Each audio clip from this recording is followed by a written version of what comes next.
I've just called the client to let him know about the issue, and he's happy that I go ahead and repair it. I really want to try and reinforce the joint with a dowel if possible.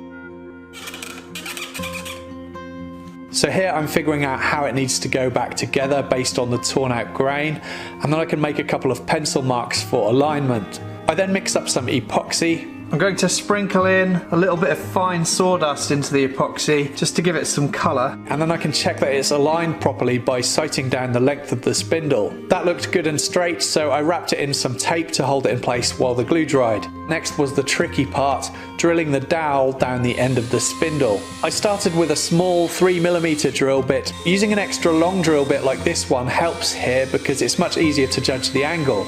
I drilled basically as deep as I dared to, then I stepped up to a 6mm bit, and then finally an 8mm bit.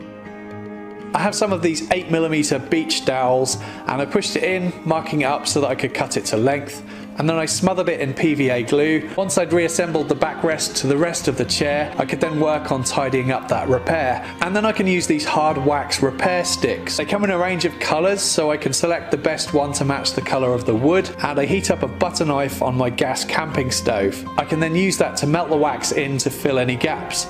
The repair of the broken spindle took me another 2 or 3 hours. I have to say I was over the moon with how that repair to the spindle went, but I'm not going to charge the client for that, seeing as I was the one who broke it.